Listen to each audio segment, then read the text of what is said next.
Good morning, afternoon, and evening, and welcome to NerdTube. And I'm here with Cousin Cheeto, D Jose, and Jabba the Slut. And before I introduce you individually, we're going to be talking about. Um, sorry, I lost my train of thought there. We're going to be talking about. Hello, Reverend Jake. That's why I lost my train of thought. Ms. Marvel and Star Wars. Cousin Cheeto, how you doing? I'm good. I can't wait to get in and hear how much Ginger hates Obi-Wan later on. And Ginger, how you doing? I am raring to fucking foam at the mouth. D Jose, how you doing? You guys always disappoint me. I have to do this every single fucking time. This is the breakdown of Obi-Wan. I don't know what episode it is, but we're breaking it down. And this is Miss Marvel, Season 1, Episode 2.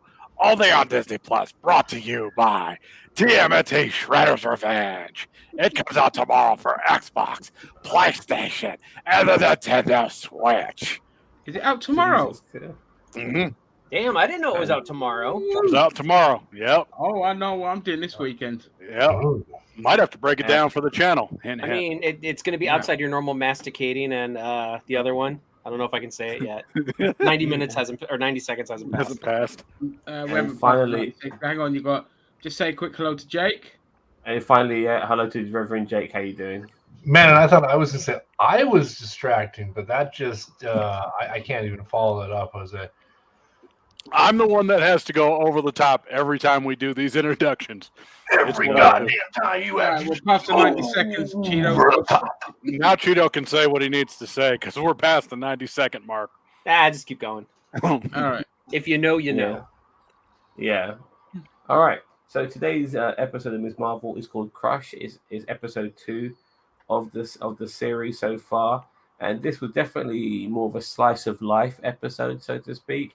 Got to see the family, the culture, the friends, and all of that. And I was thinking throughout the whole time of watching this that there's going to be a lot of people who think everything is woke. He's going to be absolutely hating on this fucking episode simply because the amount of fucking brown and the amount of fucking Islam in this fucking episode. It must have been making those motherfuckers absolutely infuriated. And you know what? That put a smile on my face thinking of that. Cousin Cheetah, what did you think of this episode before we start breaking it down? Oh my gosh, there was so much brown in this episode. I'm so white I can't help. I hate it. No, I thought this episode actually. You called it like a slice of life. A slice of life. I liked it. And here's my thing as a series as a whole. I know I'm kind of getting ahead here, but somebody said online, and I don't know where it was said. It might have been on Fanboy Rage page, but they said that that Kamala Khan feels more like the Peter Parker character of the MCU than the actual Peter Parker does in the MCU. And I agree. She does feel like the down-to-earth teenage kid that's kind of, we didn't get all that with Peter Parker. We flung him right into Civil War with the Avengers. Kamala Khan's at least getting this rev up stage where it's like, okay, we've got all this going on. I'm sure it'll explode into something huge in the future, but That's what she said. And I lost my train of thought. But yeah, like it just this feels like a much more like street level buildup of a character, and I really, really like it.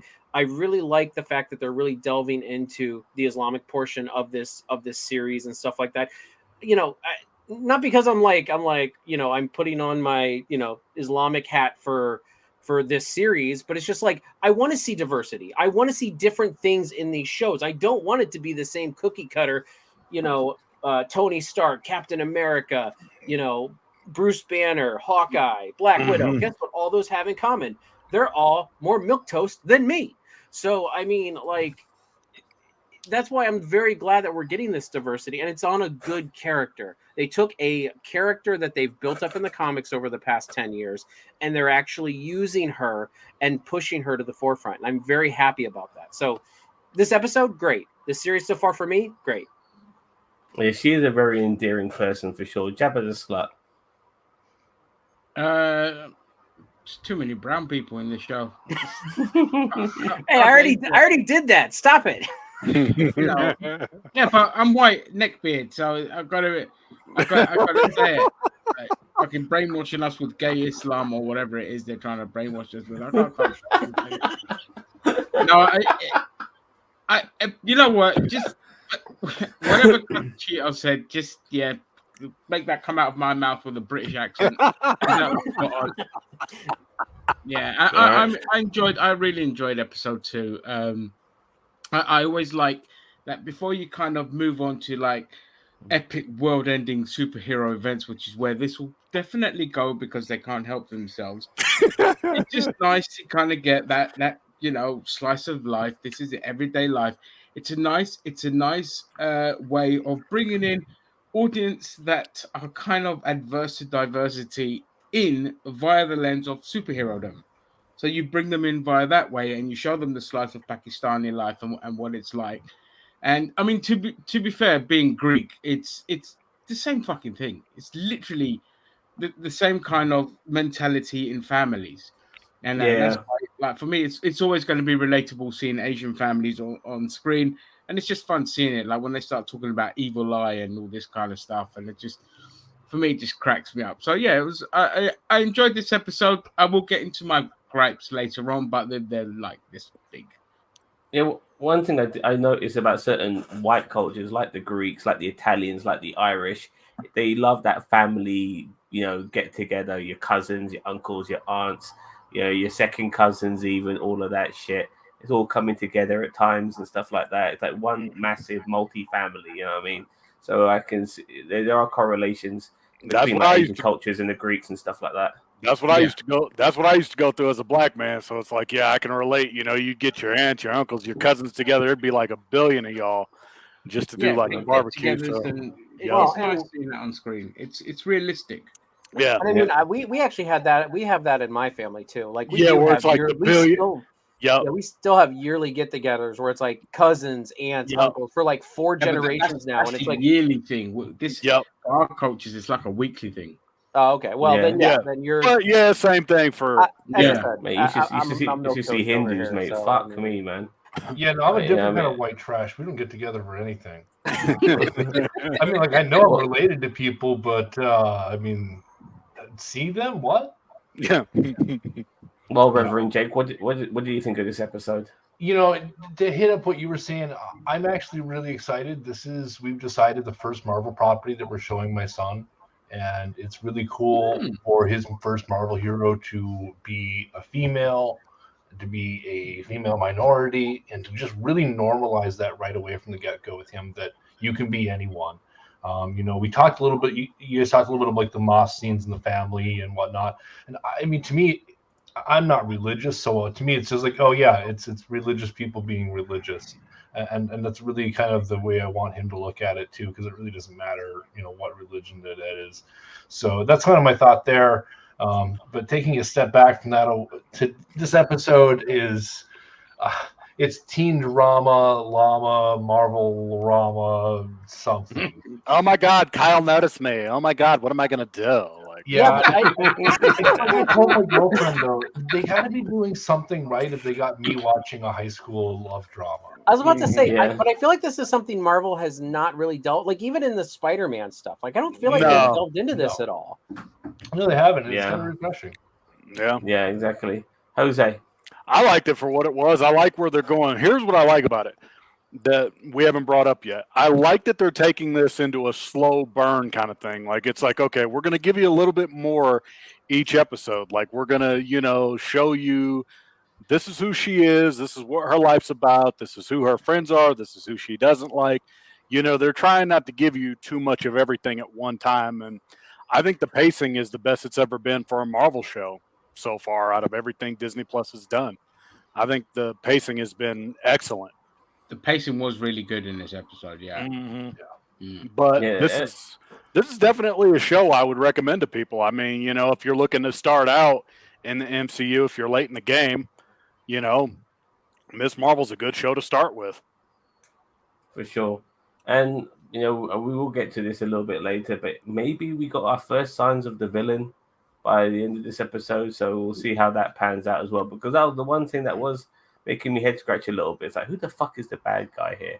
But I think we might have seen that finally. Go on, Cheeto. I don't want a main. I was kind of digging not having a main villain. Like I get it. Like you got the what is it? The damage control or whatever the group is the cops. Yeah. Mm-hmm. Well, there's a DODC, I think, and then there's also Sword is supposed to be in this, I think. So it's like, So I mean, but I feel like this show would benefit from not having like some big main super bad. It's just like a bunch of, Kamala trying to keep away from the DODC, the cops, and that stuff like that, and like maybe not have like a main villain. Save that for the Marvels. Yeah, when it comes go ahead, time. Ginge. Yeah.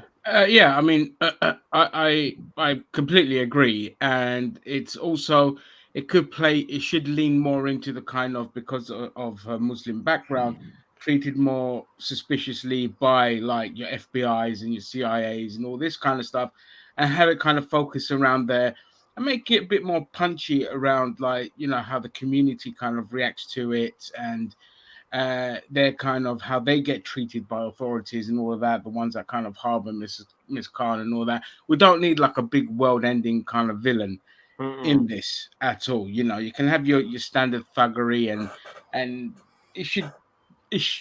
ideally it would lean into like dealing with like racism and online abuse and neckbeards and all this kind of stuff more. But obviously they're not going to do that, and we will. No, Disney's going to Disney it up. And yeah. We've already seen the trailers and all this kind of stuff, but you take from it what you can. But yeah, for sure. Like she should like every episode, she just goes around saving people, stopping bank robbers, stuff like that, that sort of thing. Yeah, maybe. Just seeing her like using her powers and just being your everyday friendly neighborhood Miss Marvel. Yeah, along those lines. But then, I mean, the way you kind of evolve that so it doesn't just become that is obviously at one point, you just get like just normal gangsters, nobody that has to be super powered or anything like that. But also she gets to a point where, she gets more familiar with her powers, and then she goes trying to find like the Avengers or whatever, and to say, look, I want to join or something like that. And you get your cameos in here and there. Mm-hmm. Yeah, she goes to Avengers compound and then fights Falcon. That's a great. Yeah, that's it. Yeah, that'd be good. Yeah, well, I'd like to see that. Well, the Falcon would now be that Latino guy, won't it? Because he's the new Falcon. Yeah. But he ended up getting the wings. Yeah. I was more making an Ant-Man, like a shoehorned Ant-Man. Yeah, shoehorned Ant-Man thing. Yeah, I get you.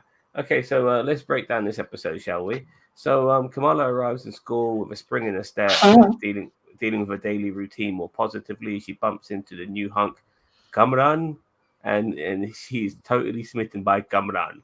Anyway, Zoe is telling the story of her rescue, and she thinks who saved her is a soup called Nightlight. Have you guys heard of Nightlight before? I was getting some fucking boys vibes with that sort of name. No, Night Monkey is what I thought of. Yeah, Night Monkey.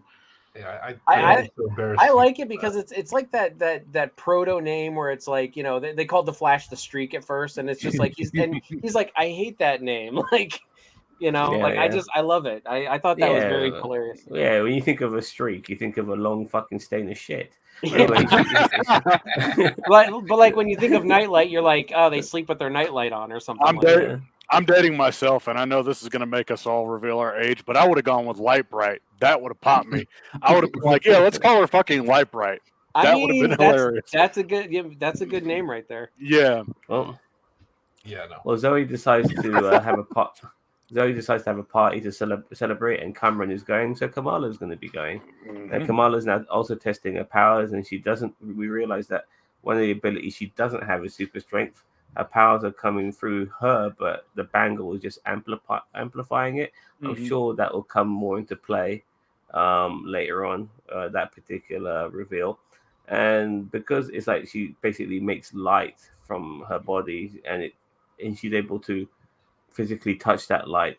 They call it hard light, which is an amazing name. So that was the opening. So anything to say, fellas, before you want me to continue? Yeah, I was just gonna say, actually, going back to that opening scene, I thought it was a nice parallel from episode 1, how she comes in just know. But honestly, I thought it was a dream. Like it was such a head turning change from episode 1 to episode 2 that I'm like, oh, she's dreaming. This isn't gonna be real. So I thought that was kind of awkward, but either way, I thought it was a nice parallel. Well, guys, it is mosque time, and Kamala and her very, very hot friend Nakia go for praise. And like most religious people, when they get together, it's more of a social. And Nakia complains that the women on her side of the mosque, like so the sort of like the layout on her side of the women's side of the mosque, is falling apart while the men's side is pristine. And after praise, they go back for their shoes, and Nakia's Versace's have been stolen. Like, seriously, girl, what the fuck? You know, you're leaving your fucking Versace's to be stolen. But nevertheless, Nakia decides to run for mosque president or some bullshit like that, which is a bit weird. And then Kamala later on blags her mother about going to a party, but says she'll be home at 9. And at the party, she gets tricked into drinking vodka, which is hilarious in my opinion.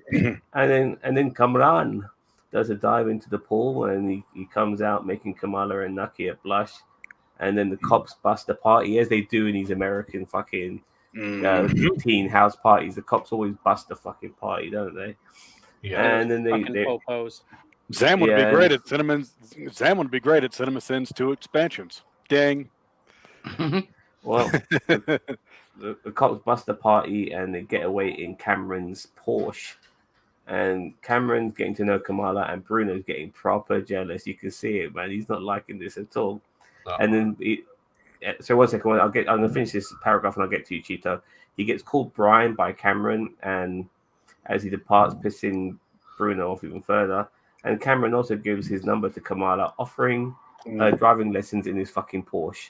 Cheetah, what you got to say? Dude, I fucking knew this guy was somebody that was like either from Sword or the DODC or some shit like that. Yeah, you could see it a mile away. I'm like, come on. Like, I was like, I'll allow it because it's cute, like the way Kamala's being, but I'm like, come on. I'm like, this is you know, undercover agent 101, you know, like.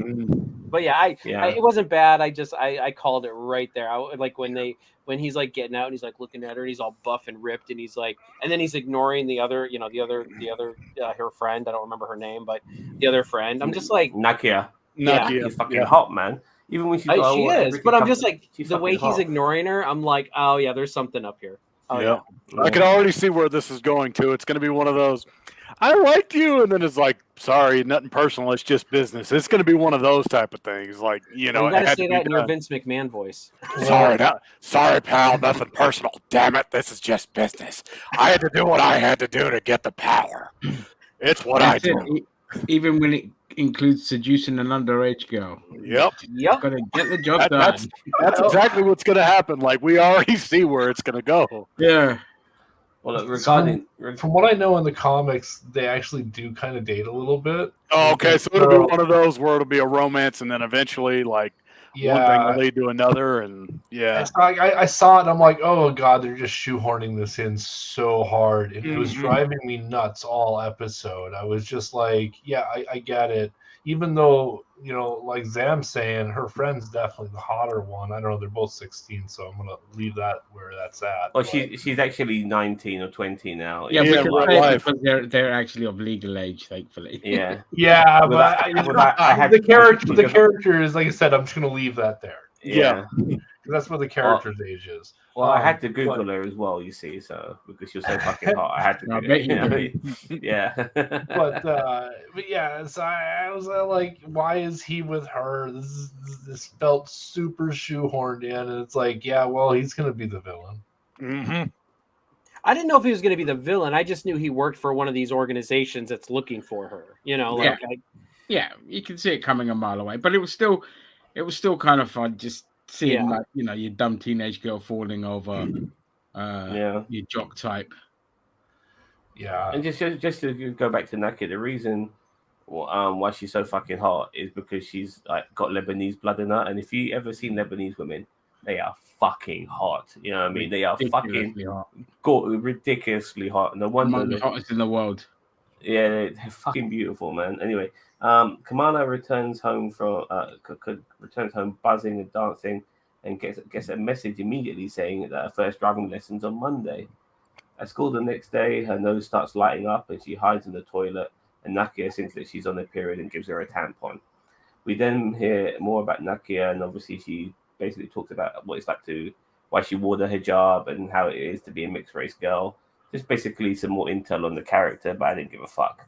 Anyone give a fuck about that? Nah. Let's move on then. Bruno gets an opportunity to enroll to a university in California. Bruno wants to think about it, but his teacher wants an answer immediately. We never got a resolution to that, funnily enough. Kamala meets up, unless there was it and I missed it. No, there wasn't a resolution to that. No, I don't think they've said anything yet. I didn't think about it. Okay, Kamala meets up with Kamran after school, and he gives her a lesson, and they go to an Indian cafe to get to know each other a bit better. And Kamala's brother and his wife happens to arrive, and Kamala bullshits him by saying that this person she's seeing, this boy, happens to be their cousin. And I like that, because fuck me, do we have cousins? We all have cousins that we don't know exist. And that was a good little spin and stuff. See, that's funny. I'm not that level of redneck. I do know all of my cousins. Oh, man.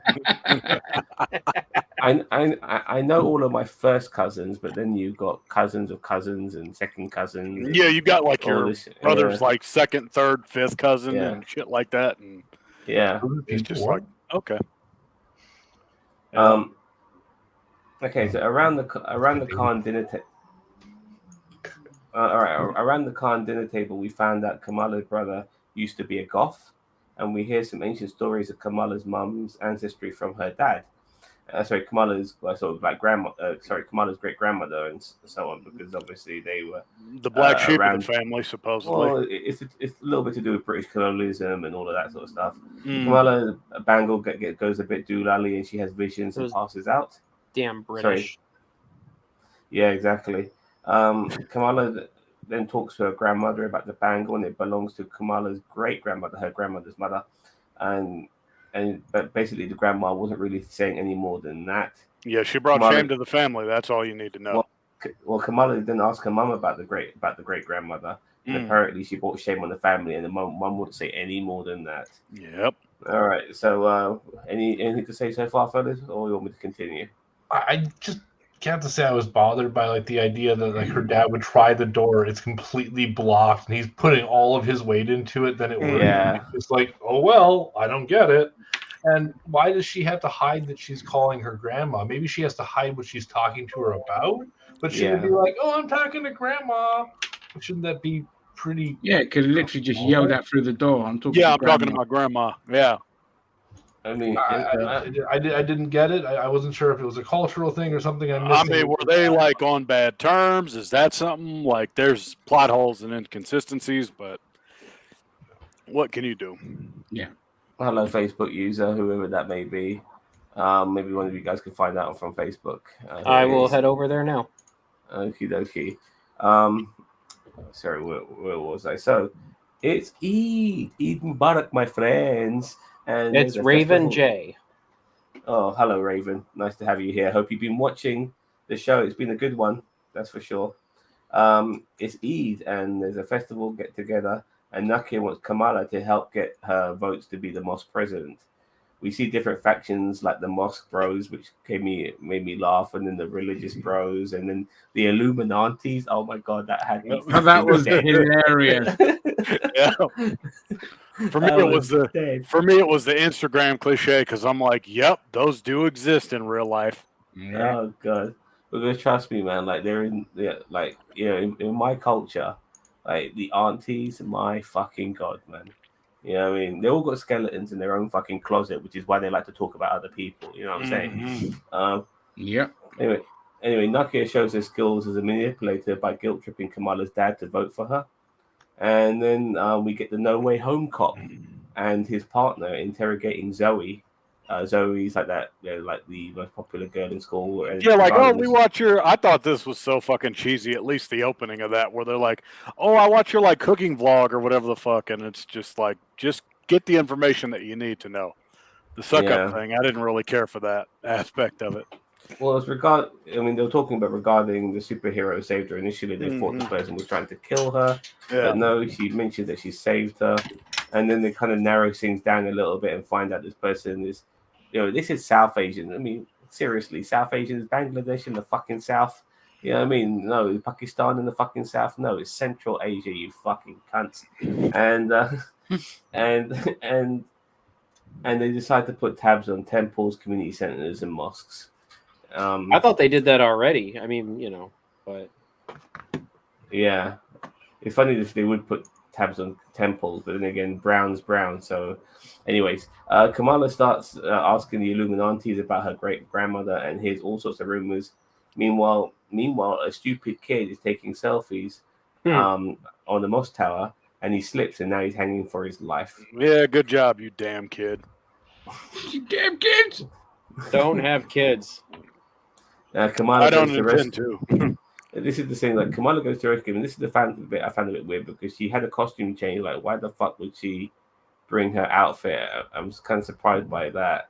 But she's new to the superhero game, and she's trying to like reassure this kid, but she says some stupid shit, and we kind of find out that this kid likes ice cream pizza. Anyway, whatever the fuck that is, that must be some American thing, but I don't know what the fuck ice cream. No, we don't do that shit here. We don't do that. No here. idea what that is. You fucking liars. Yeah, We don't. But we don't. We don't do that here. I don't know what ice cream I mean, if Cartman was a real person, Cartman could tell you what that is. But Cartman's a cartoon character, so Cartman's a bastard. yeah. Anyway, she uses her powers to rescue the boy, and then while she's like basically posing, like doing the old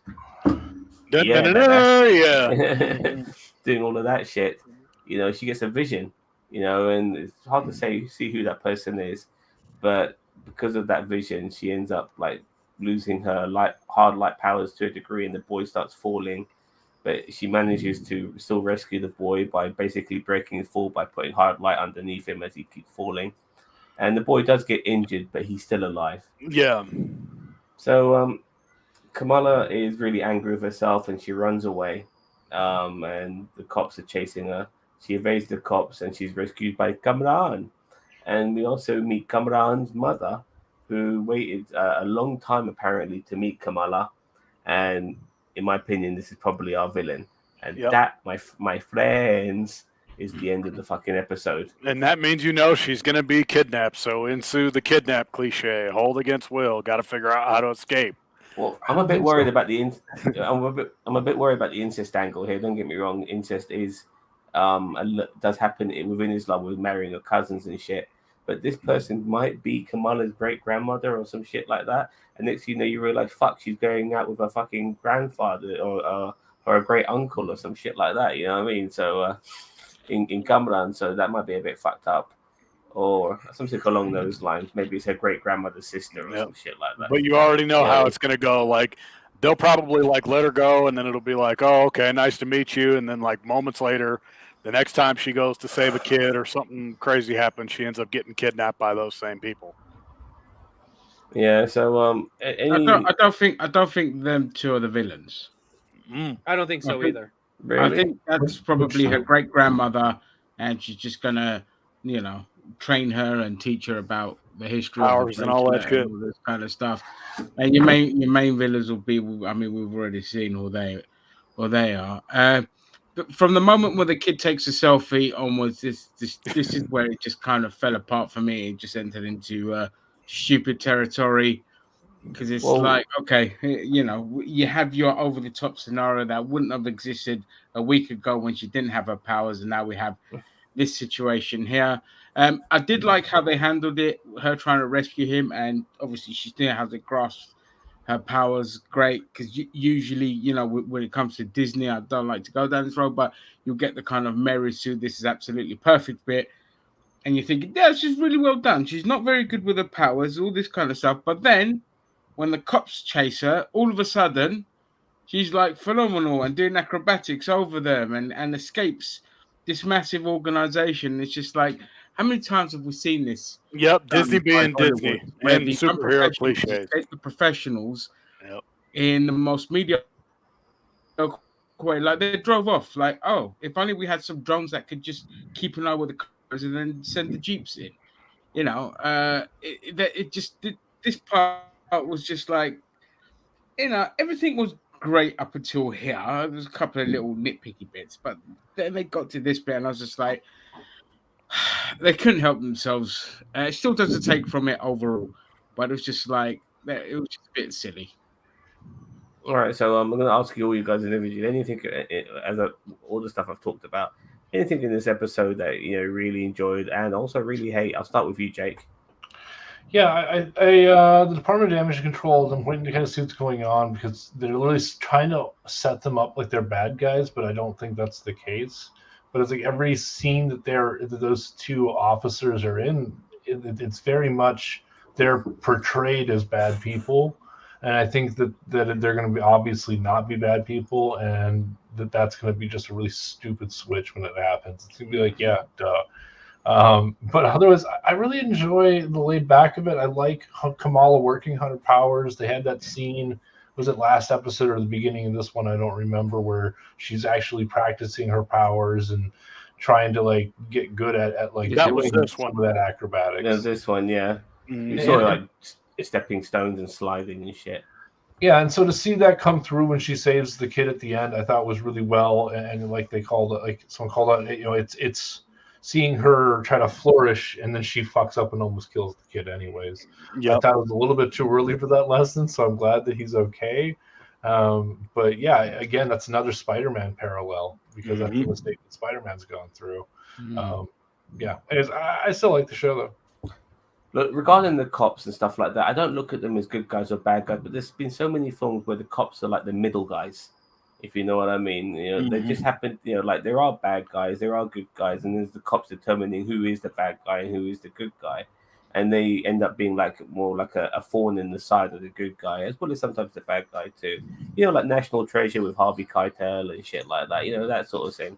You know what I mean? So, yeah. Anyways, Jose, anything you liked about this episode in particular? Now we've talked about it and hated it as well. I like the fact that it gets to show, like I said, like her life. You get to see who she is, and there's more to the character. And the montage of her practicing her powers, I thought was pretty good. And her saving the kid. It shows that you're gonna fuck up, you're gonna make mistakes, but at least the kid, he came out with an ankle injury, but at least the kid for the most part came out okay. And then, the thing that I didn't like, all the social media shit, like, oh my God, we got to hashtag this person and this and that and all that kind of stuff. That's the world we live in, mate. That's the world we live in, though. Yeah.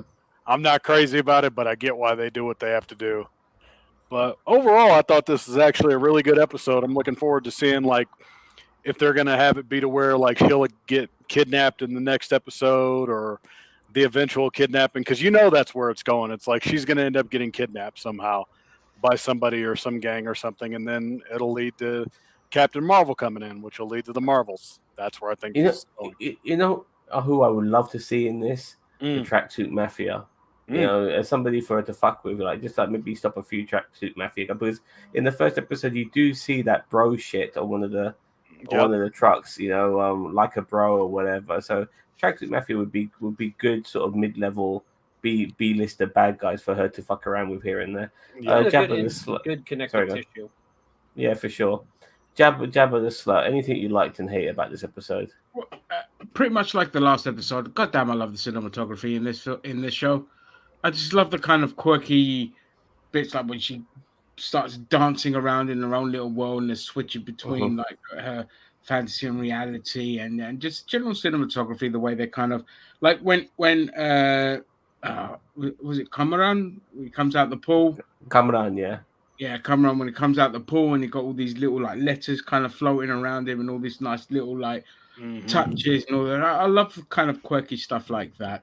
The family dynamic, the relationship with her friends, absolutely love it. I think the writing in that area is really, really well done. The chemistry is excellent between all the actors, and it's kind of nice that they don't pull their punches delving into like history as well. So it's nice seeing that. And again, apart from like the silliness at the end, because also like even though she rescues the kid and fluffs it a little bit, the crowd like you can hear them like already turning on her. How could she do this? What's this kind of thing? So there's that kind of silly element, which I know they're going to use that in the next episode to kind of vilify her, and that. But just that little bit aside, everything else, it's just it's a nice palate cleanser. It's a joy to watch. It's a lot better than expected because the trailers didn't kind of blow me away. But getting what we're getting, I'm glad they've just gone straight for character stuff and awkward teen stuff and all this kind of stuff, rather just trying to hit the ground running, like they said with Spider-Man. We'll just hit the ground kind of running. It's just they're taking their time, and it's a lot of fun.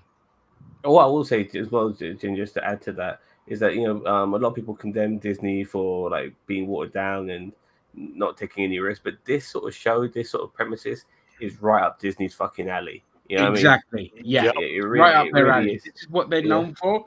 Teen comedy kind of stuff. This is right up their alley. And this, exactly. So they can pull it off really well. And I'm enjoying it for Disney being at its best when it comes to doing certain things that they are really good at. And this is sort of it.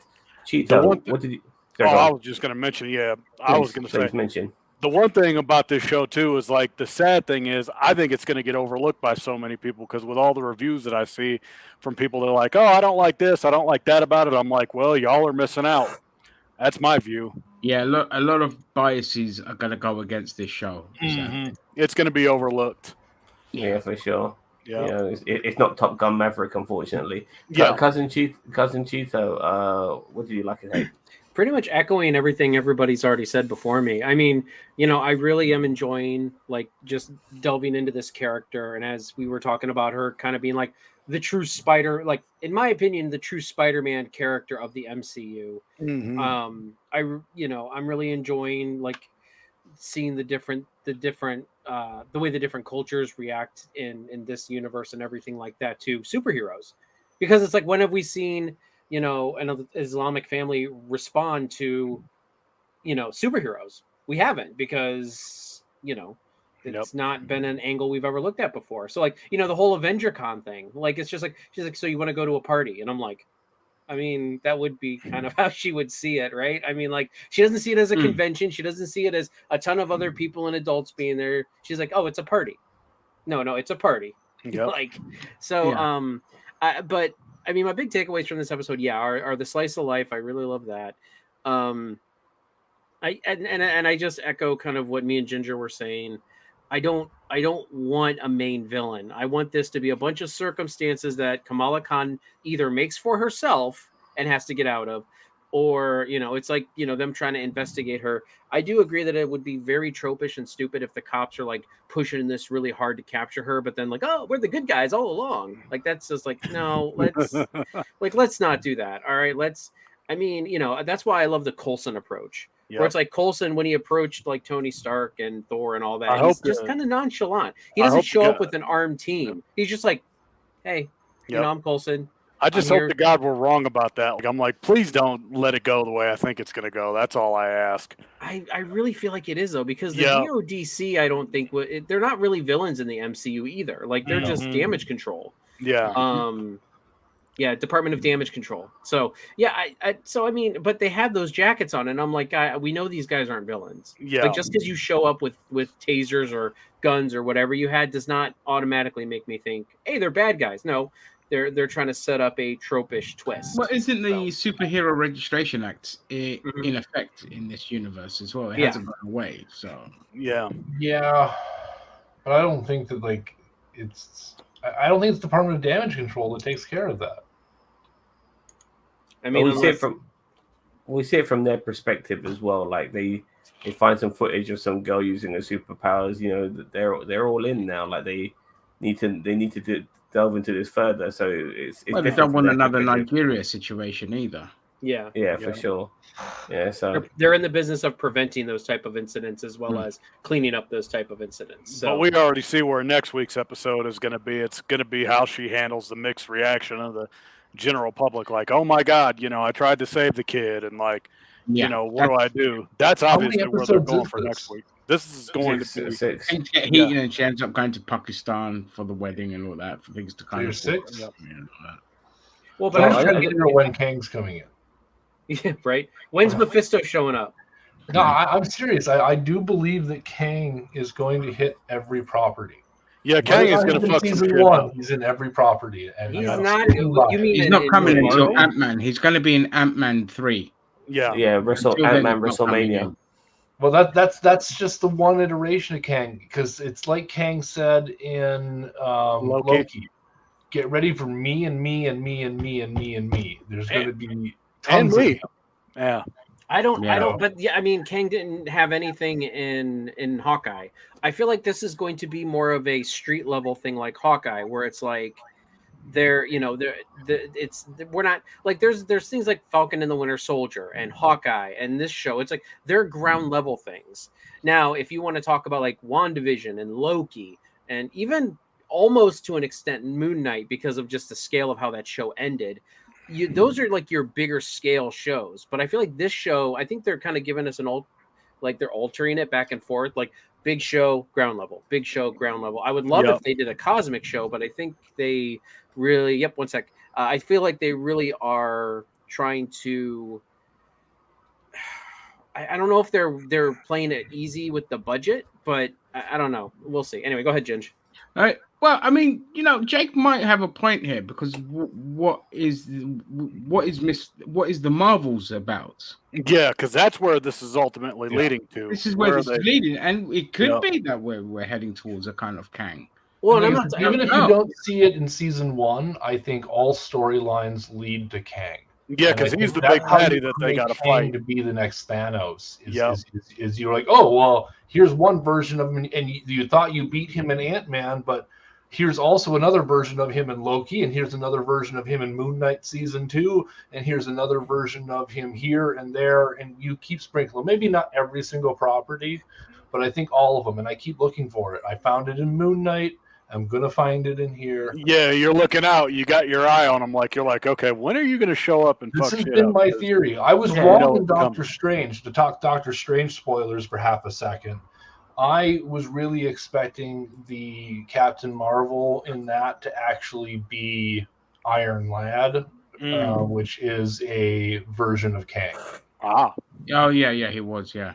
And I think that, honestly, COVID changed their release schedule, and that made them change a bunch of things about how and when Kang was supposed to be. I really, at some point, want to sit down and edit out a really good theory video that explains all of the evidence of where Kang should have been before COVID and where he's going to be after COVID. But we all know where this is ultimately leading up to. It'll be, in a few years, Avengers 5 or whatever the fuck it's going to be. The Avengers got to team up to take Kang down because Kang is coming in fucking shit up. I don't know if they're going for that again, though. I don't know if they're going for a big event. Of course, things can change. Yeah. We don't know. Well, with the introduction of the X-Men, inevitably, because, that's happening, they might do something. That's going to be phase 6, probably. Yeah, more than likely. I just would like to quickly mention what I liked and disliked about this episode. Yep. First, no problem. What I disliked about this episode was sometimes the parents come across a bit liberal, then they come across a bit conservative. Like, for fuck's sake, if your daughter's on the phone, why is the dad giving so much of his shit? You know what I mean? I found that a little bit weird. I didn't mind the situation with the kid falling off. It kind of reminded me sometimes of Superman and stuff like that, where we just need that moment of heroics because like this episode was kind of calling for it, so to speak. At some point she has to use her powers, or what's the fucking point? At the same time, I did very much. I could really appreciate this episode. Somebody who is an ex-Muslim, but still culturally, the same as these people as well, regardless of my religious beliefs. I really, really understood this episode. I really understood some of the smaller elements, the little things as well as the big things. It was very much enjoyable for somebody who is an ethnic minority, but two cultures. I'm a British person, but I'm an Asian person as well.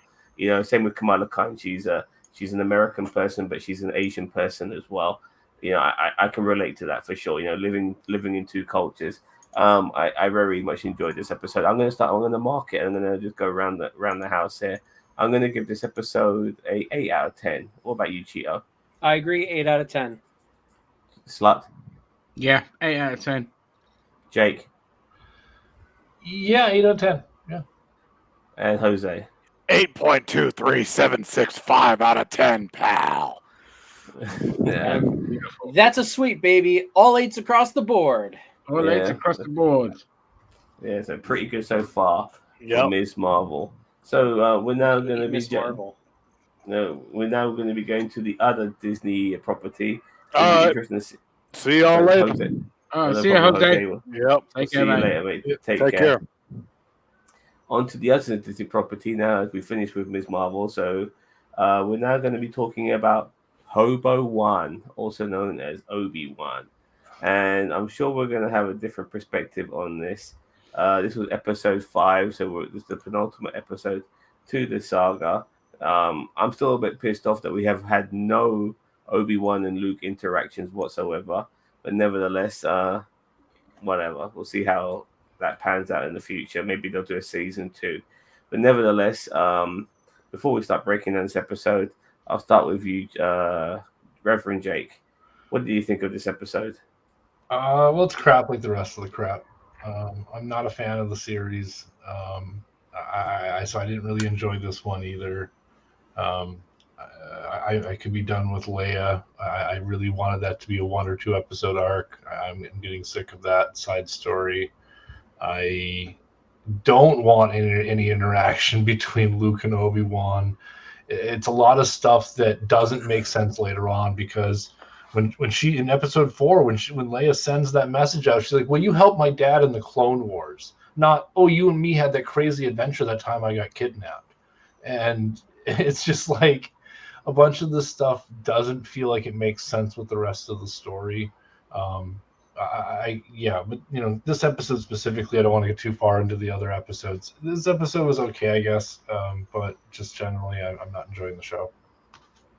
Chia.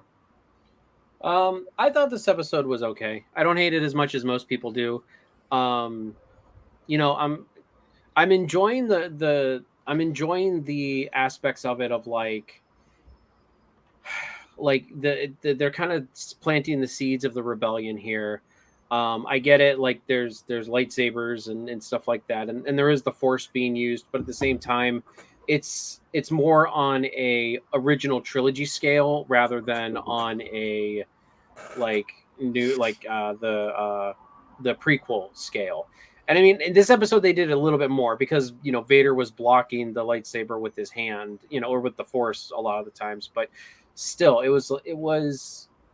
I didn't hate it. I didn't thought it was the greatest. I do want to point out that I believe that this is the first ever live action Sith on Sith battle that we've ever had.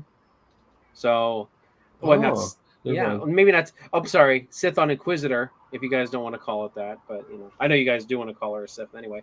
But I did think the end was a little stupid. And we'll get into that when you do the actual review. But I didn't hate it. I didn't love it.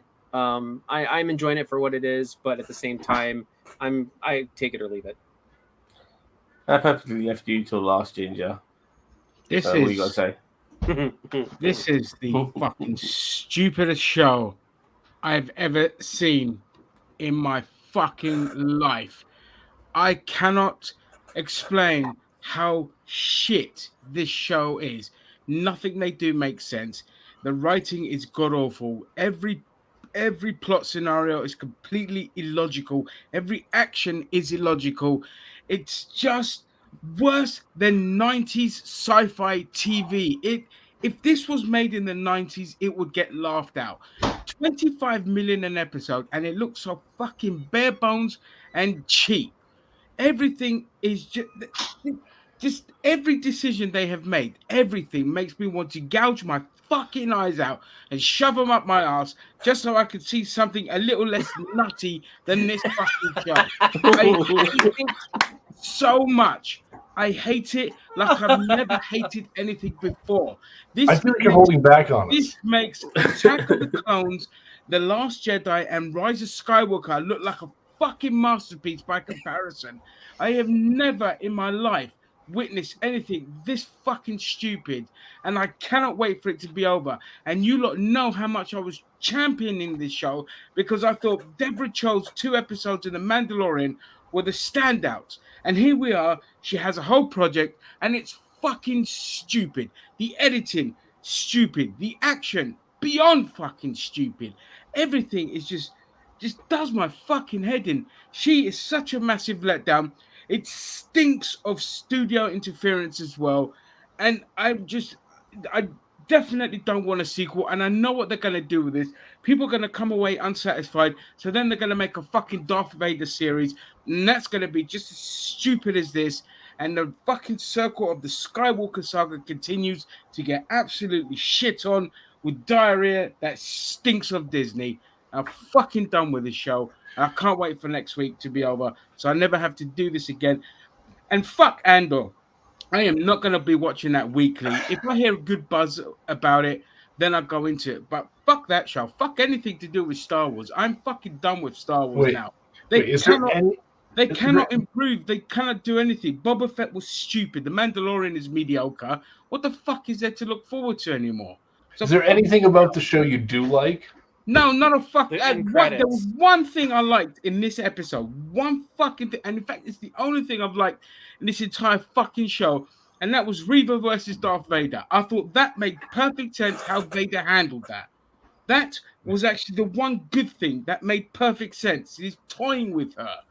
Because he can fucking pull down ships and all this kind of shit. Don't get me started on that fucking bait and switch thing. But anyway, those were my thoughts. What did you guys think?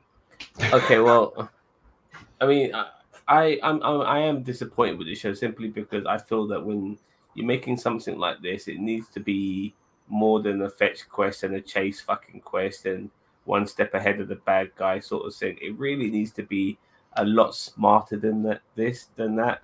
You know, it needs to be like a more of a thinking man's sort of television series, so to speak. Oh yeah, have your action and stuff like that, but it really needs to be a lot more epic. And unfortunately, it's average, it's generic, and that's the letdown for the show.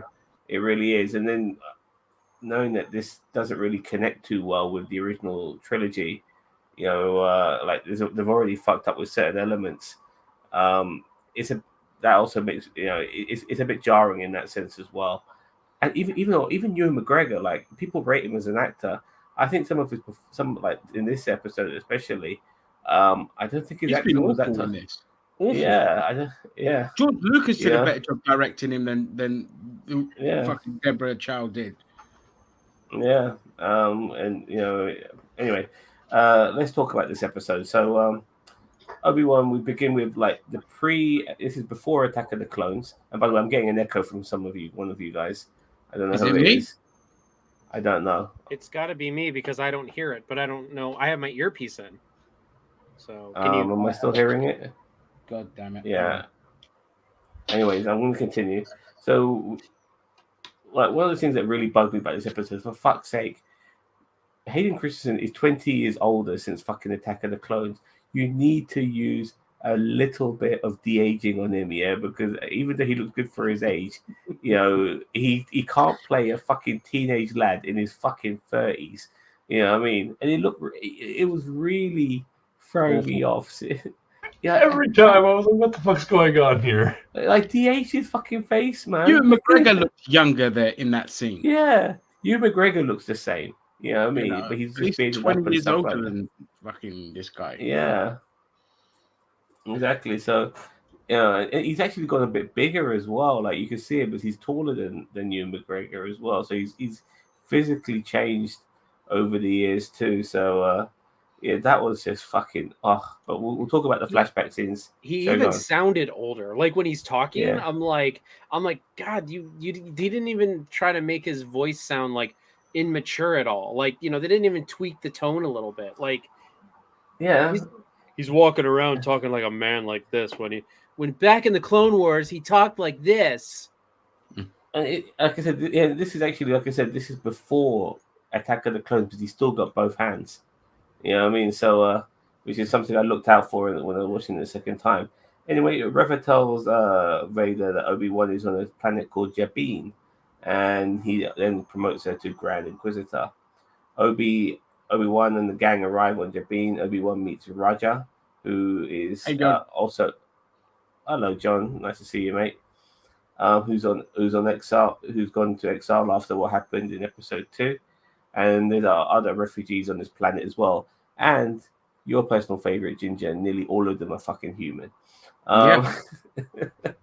I was actually surprised we got to see a couple of aliens among the crowd. But you notice every scene that involves 4 or 5 humans is like one from each ethnic background as well. Just watch any scene in this and you'll see it. Not that there's anything wrong with that. It's just laughably stupid. Yeah, it's like we won't get aliens, we'll get illegal aliens. All right.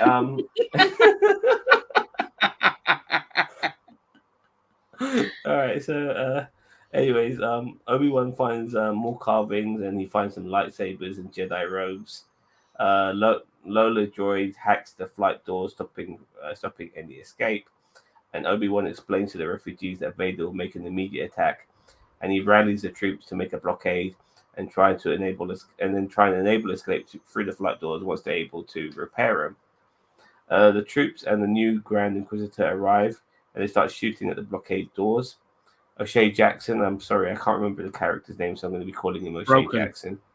Broken. Yeah, the Broken or Broken, something like that. Broken, I think it might be okay. Gets Leia to climb into the power box to fix it. Obi gets, by the way, stop me at any time, by the way. Obi gets a message from Bail. Let's stop this here. Because this is where we've already entered into dumb fuck territory.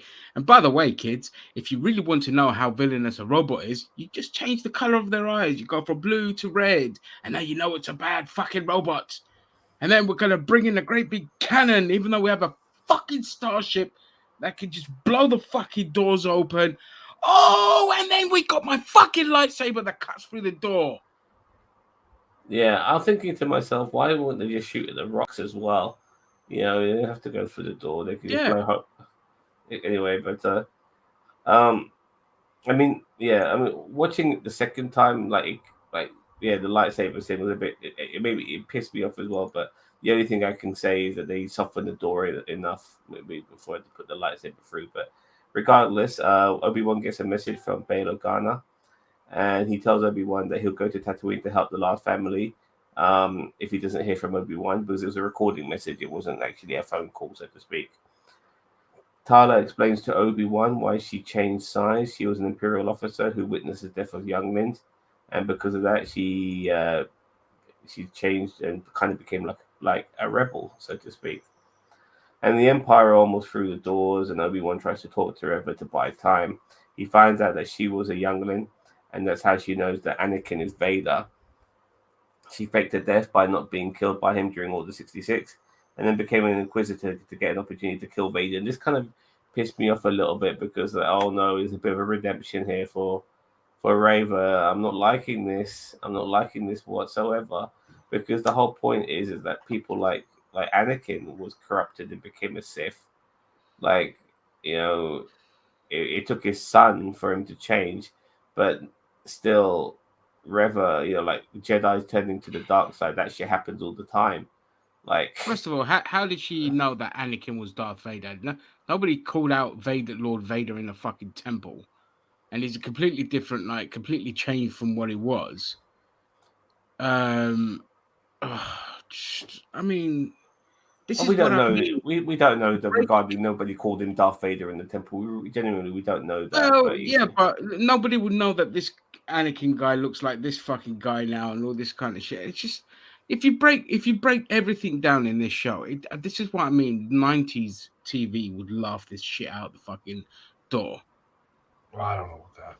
I think you know, Jabba, you're a little overboard on it, but at the same time, no, I'm not. I mean, you're not wrong. You're just taking it to an extreme. I don't think it's worst thing ever made, and worse than all these '90s shows. But Obi-Wan calls it out in the show that Darth Vader would respect. When you can put things that you don't care about and say, okay, this is stupid, and but when it's something you genuinely care about and they make it this bad, it just heightens the emotions times 10.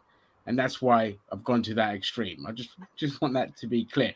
If it was just like a generic, whatever, let's just say it was a fucking procedural show and it was like this levels of dumb. Like this, what's that? Well, like the Peacemaker.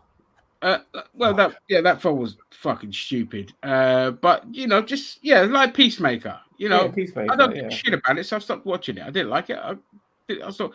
But this, you're invested in it because it's a property that you love. So when they make something that you love this fucking stupid, it heightens the irritation.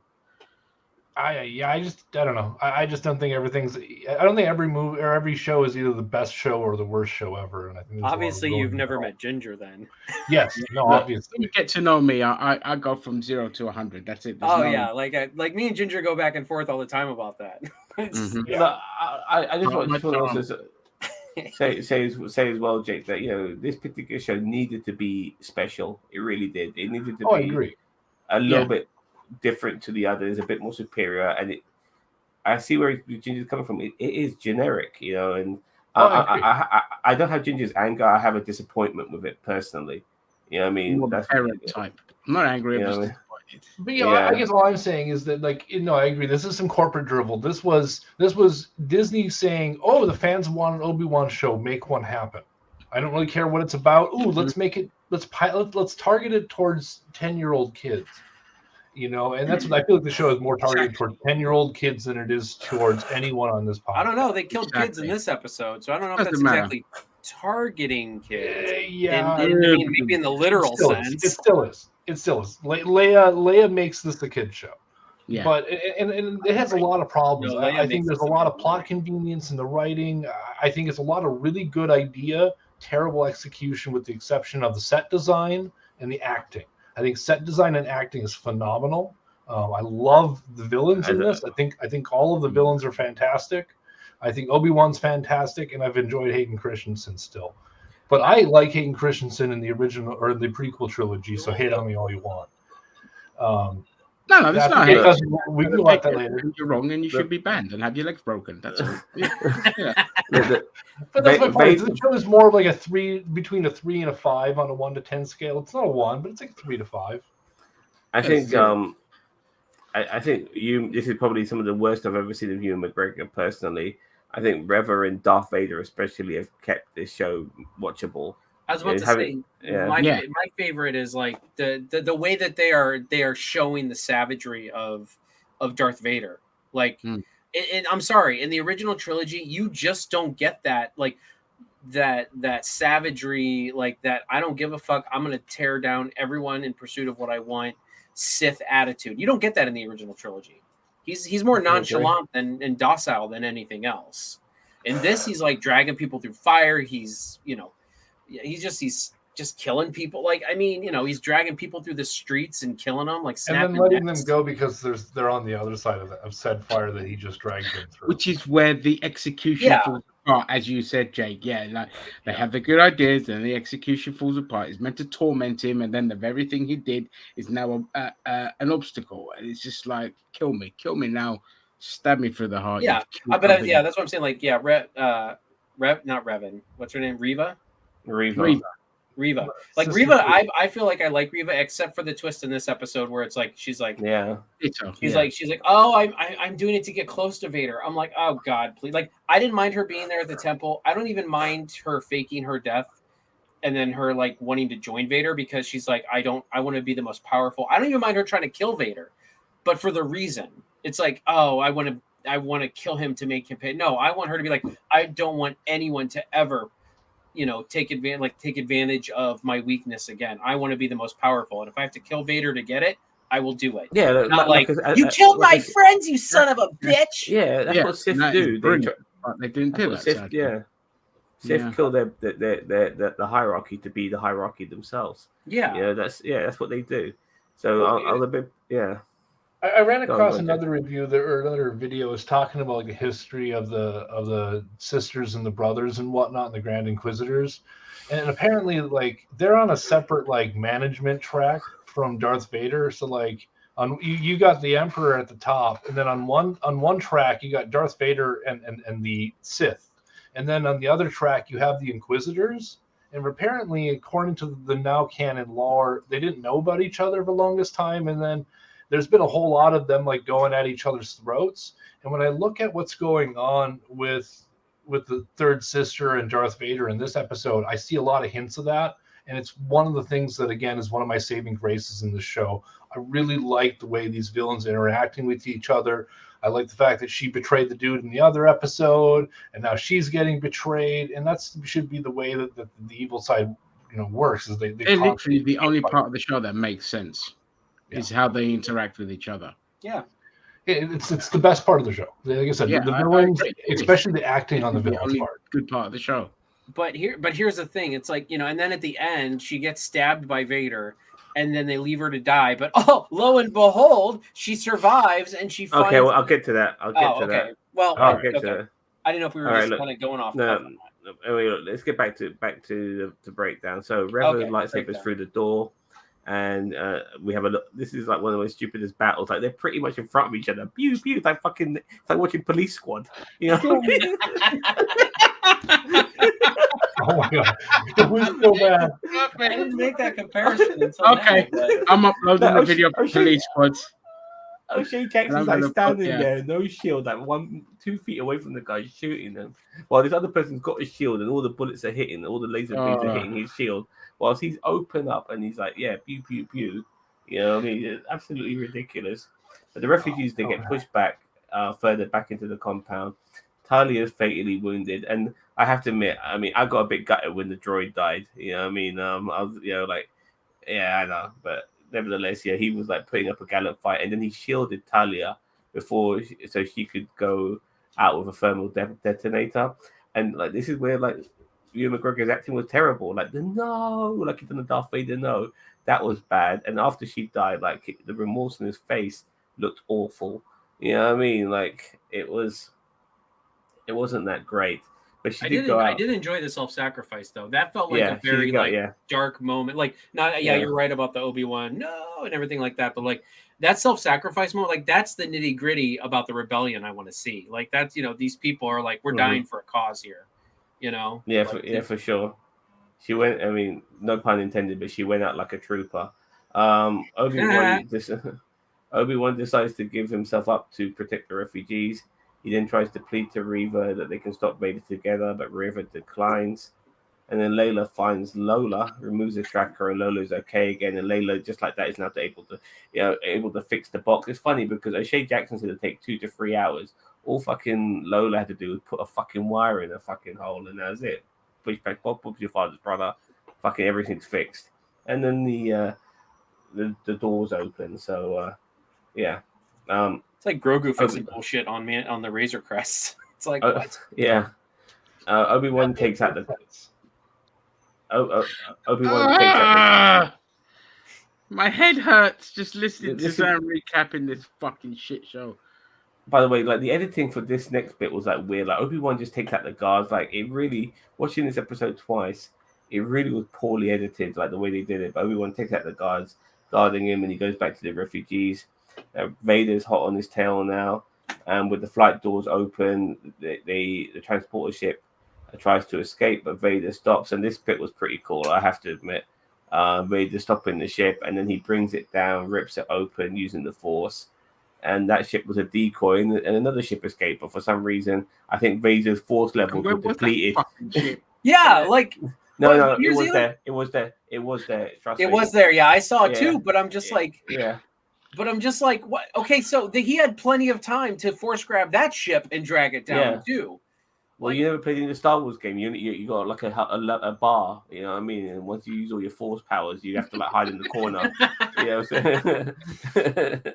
So, but like if both the ships went up at the same time and then he dragged the one down and the other one just flew off, like that I could see. But it's like no, like he dragged it down, he opened it up, then you see the other ship take off, and I'm like, there's plenty of time for Vader to grab that one too. And don't give me that. Oh, my Force was both if he wanted to just. I know. I was mocking it. I wasn't agreeing with it. Yeah, I mean, he should have been able to grab the other one. Personally, whilst he was holding the initial one, they should have flown that immediately. Yeah, maybe confusing Vader and not knowing what the fuck to do, but Vader might have thrown that ship into the other ship. Who knows? I think he wants Obi-Wan alive, though. So this is the scene that we see the culmination of the flashbacks where Anakin's tunnel vision for victory left him vulnerable and all of that. But just now, we want to talk about the flashbacks a little bit. why the fuck didn't they use de-aging technology? I mean, were they thinking, oh look, Hayden Christensen, he still looks the same like he did 20 years ago? No, he fucking doesn't. Even when you watch Attack of the Clones and Revenge of the Sith, you can see that he's aged even between those two movies. You know what I mean? Yeah. What the fuck were they thinking to make this guy who's probably playing close to his 40s looking like that? You know what I mean? It's just ridiculous. Did that catch you off guard? It was only me. Did you notice he looked too old? Glaring, seeing as soon as man Padawan. Yeah, as soon as I saw him, I'm like, wait, what is this? A mind, like one of those mind fights? Like what the hell's going on? He looks like he's in his like 30s. Honestly, when I looked at it, I was all confused. I was like, wait, did they de-age? Because something looks wrong with his face in those shots. I don't know if it's that I'm expecting him to be younger, or maybe they de-aged and just did a really bad job at it. But yeah. I almost feel like they did attempt to de-age him. Yeah, for sure. It kind of reminded me of like Arnold Schwarzenegger in Terminator 3, where he's still trying to play a character like he played like 20 years earlier. And you can tell he's in his 50s when he made Terminator 3, and he just looks like an old fucking robot. Anyway, so with the rebels or the refugees escaping, River uses his opportunity to strike at Vader. But Vader, basically toys with her and breaking her dual saber lightsaber and keeping one half for himself and giving the other half back to Reva. And this is like that Jedi. That's the little bit of Jedi in him, because in my opinion, a pure Sith wouldn't even give half a lightsaber back to Reva. He would have just killed her straight away. But because there's an element, so. I think he. No, he's taunting her. Yeah. Don't get me wrong. He knows he can beat her, but I do feel that if a proper Sith will not even think about that. A guy who was Sith from the get go, was Sith at birth, never even was a Jedi, would not even do that. But because there's a tiny bit of Jedi in him, still like he's giving her a shot. You're trying to find too much logic in this retarded show. Sorry for using the R word. But yeah, fair enough. Yeah. Anyway, he still toys with her, even though he's giving her a lightsaber to fight back, and then he ends up getting both lightsabers again, and he stabs her, calling her a youngling, knowing that she was the youngling. And then, like for the final bit of Vader's play, he brings back the old Grand Inquisitor, who is still alive. And this is like a couple of things got resolved here, in my opinion. Yes, this show is shit. I agree with you, James. But regarding the whole Anakin situation, to a degree, that kind of got resolved because people were wondering how she knew that he was Anakin. Whether it was acceptably resolved or not is another thing. But also the Grand Inquisitor coming back as well, because he is later on in the timeline, he does get killed then in Rebels. So bringing him back now makes sense as well. So, but he did basically say that revenge is a great motivator to keep alive. He mocks her, takes her badge, and leaves her for dead. And finally, as our refugees and rebels escape, Obi-Wan feels a disturbance in the Force as they get away. Now, he's already been informed by O'Shea Jackson that the hyperdrive's not working, but that's not the disturbance. A wounded Reva finds Obi-Wan's communicator and hears a broken message from Bail Organa regarding the boy in Tatooine. And then we finish the episode seeing Luke asleep in his room.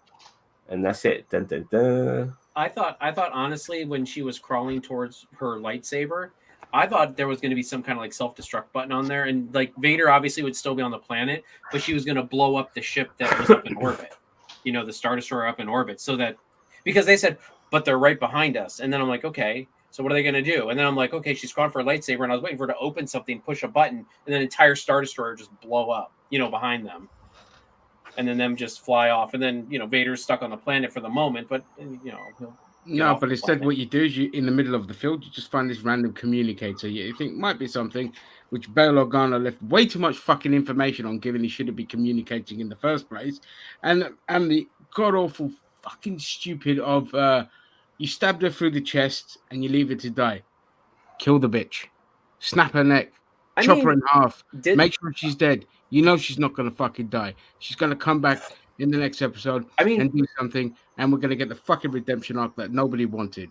Yeah, Obi-Wan fucking chopped off Darth Vader's arm and 2 legs, and he burned it almost to death, and he still survived. Yeah, same Darth Maul got cut in half and he survived. Yeah, Darth I Maul mean? cut in half. Oh, don't get me started on that fucking shit. But the Grand Inquisitor was stabbed in the last episode, and He from what I was- caught of her flashback, she was stabbed as a youngling. So it's The like dark side obviously will being stabbed doesn't kill survive. someone. but Qui-Gon died. Even though he got stabbed, he died. He's the only one that seems to have got stabbed in the chest and died. Well, that's because he's a Everyone else Jedi. survives. Jedi are weaklings. He didn't renew his car auto warranty. That's it. Personally, I would have had like in this episode a duel between Reva and Kenobi, and then Kenobi kills her. You know, and I was thinking that. Yeah, that's what should have happened in my opinion.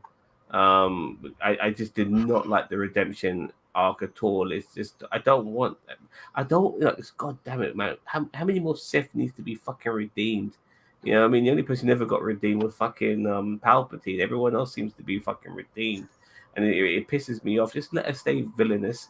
You know, she was a good villain. She doesn't need to turn into a good person, or have some secret like 20-year agenda or some shit like that. Just keep her bad, for fuck's sake. You know, it's just very, very disappointed. I can't wait for the show to end, and it's I don't know how it's gonna end. Will we still get that Darth Vader fight? I think we might have to. Care, to be honest. Well, we're gonna be on Tatooine next week because she's gonna go after Luke now. So of course you're gonna get your Luke next week, Zam, which I think is stupid. I didn't mind Leia in the first like 2 episodes, but she needed to go back to Alderaan at that point, you know, and then Obi-Wan needed to go out and needed to find, to put Reva down. You know, like he needed to figure out that thing before they got too close to him. He can't go back to Tatooine at that point because he doesn't want to bring attention to Luke. So it's like he had to close that. Now they got Vader involved, and it just became this huge fucking thing. Like, sorry to interrupt. Why didn't they do the Black Chrysanthemum thing like they done in the comics, where Black Chrysanthemum tries to attack the last family, and Obi-Wan saves them, and he scars Black Chrysanthemum, which is the same scar you see him have in fucking Book of Boba Fett. That's going to be in the last episode. Yeah, you never know. We are going back to Tatooine. They're just going to throw everything in the last episode and hope some shit sticks. And I'm going to just fucking be hanging myself by my testicles to relieve the pain. You got Joel Edgerton back in this show. Like, fucking have this dispute between Obi-Wan and Joel. You know, have one interaction between fucking Obi-Wan and Luke. Like, for fuck's sake, like they know each other. Before like, oh god, it's just it's. I would have preferred. I would have preferred if we interspersed this fucking show with live action scenes from the Clone Wars, rather than half the bollocks that we got. It would have just been kind of nice having flashbacks of Anakin and Obi-Wan working together. And usually, I don't like flashback stuff unless it's really pertinent to the plot. But given what a shit show this was, it would have been the preferable option, and that would have been good fan service for a lot of like Clone Wars fans as well. But I mean, we've seen what we've gotten, and at the moment, it's just like, thank God they only made 6 episodes of this shite, and we know it's a limited series. They ain't going to be making any more sequels, but I still have a sneaking suspicion we're going to get a Darth Vader series after this. No, I'm. They said Moon Knight was a limited series, but they're talking season 2 of that now too. They only said it was going to be a limited series if it was actually going to get an award. But now that it's not going to get an award, they were just like, oh, just kidding. Yeah, we're gonna do a second series because this is fun. Yeah. I mean, I've always wanted stuff based more on the Sith, and a Darth Vader series does seem to be a little bit more appealing than this, but it's Disney at the end of the day. As much as I praise them for how they deal with Ms. Marvel, because that is in their ballpark, like bloodthirsty Siths cutting people up and shit like that, torturing people and all of that, that's not necessarily in Disney's ballpark. So, doing shows centered around bad guys, I don't know if Disney can pull that off. But difference in producers. But I will say this, Ginger, out of all the things that has been really good in this show, it is Darth Vader himself, probably the most standout, more standout than Reva, especially now she had that face turn, so to speak, which I did not appreciate. At least Vader has come across more brutal than there's a brutality to Vader that we want to see more of, for sure. That's the only thing. Like I said, on Jake's point, like the interaction between the bad guys, it's been the only highlight of this show. And I want to challenge that just really quickly. I think everyone in this room can agree on one point: the set design on this show has been on point. No, not really. No, sorry. The show feels so fucking cheap. It feels so cheap. Like, okay, God. granted, the interiors in the tower and on the Star Destroyer, that the interiors there beautiful. I agree to that, but everything else just feels cheap. I mean, like in the middle of nowhere, I guess sure they're saving some budget by choosing those locations, but like the costume designs, the world, I think it just feels super fantastic, and it's one of the things that I've been most impressed with is that it feels like a good return to it, and it's the same quality that we get in, well, sadly, Boba Fett, which is a crap show, but again, good set design. That's the one thing that all of these shows, no matter how much their stories suck or they do these stupid things in them, when I watch the show, I feel like this is a real world that I'm entering. It's well done. Episode 2 felt like that. The one where they go on that planet looking for Leia and all that. That the one where where the spice and all of that. That looks really nice. But for me, everything else is like it just doesn't look like a £25 million an episode kind of show. Personally, but again, it's personal preferences, so it's all good. They get Tatooine right, but they've had 3 different shows now doing Tatooine with Mandalorian, Boba Fett, and now this. So Tatooine's always going to be on the money, but everywhere else, like fucking open landscapes and stuff like that. Even Alderaan could have been better, in my opinion. And I don't know. Yeah. Alderaan was pretty nice. I liked Alderaan. Oh yeah, Alderaan was nice. Yeah, you think so? Yeah. Some of it's same old, but I still think it's done really well. It's one of the few things that I will never gripe about one of these shows and never be like, well, that was a stupid costume design or anything like that. Yeah, when they show up in Starfleet uniforms, that's when I'm going to be like, you know what, this set design's on point. Yeah. This is good. I love it. And now, like next week we'll probably think, the next episode's got to be at least about an hour long. Probably about 39 minutes or some shit like that. Yeah, it'll be 39 minutes. Everything condensed. Yeah, and we're gonna have to have a Qui-Gon moment. People are expecting that next week. That's what I mean. If we get Black Kazarian and Qui-Gon, and then Luke, and then Leia, Luke and Leia meeting for like 5 seconds, and then no, we can't have that. Oh, I'm telling you, it's like they're not going to exchange names. It's going to happen. Those two are going to meet each other for like a second, and then they're gonna fuck. Then there's gonna be a sky. Yeah, they're gonna kiss. That's what's gonna happen. Like, hey, you're cute. You're cute too. And then it's like, Well, God, it reminds me of that episode of Robot Chicken. Oh man, that was just. I'm not sure if you know what I'm on about, but they do fuck each other, and I think afterwards they think, oh, that was wrong. Yeah, but yeah. All right, so I'm going to mark this episode. I'm going to give it a 5 out of 10. Chia. Wow. Okay, I was expecting you to go lower. I'm going to give it a 4 out of 10. Jake. I'm going to go 4.5 and split the difference. All right, and Ginger. 2. I would go 0, but I did enjoy the Vader versus Reva bit, so it gets a 2. Last week's episode, I gave it a 0. The Raver scenes is what Vader scenes kind of gave me the mark it did. Yeah. Other than that, but like I said before, I feel like this is the best sort of Vader we've ever got in all the Star Wars, in my opinion. Next week when we do this, it has to be on its own though. We can't, because we've done an hour and 20 minutes for 2 videos. This has to be its own thing next week for Obi-Wan.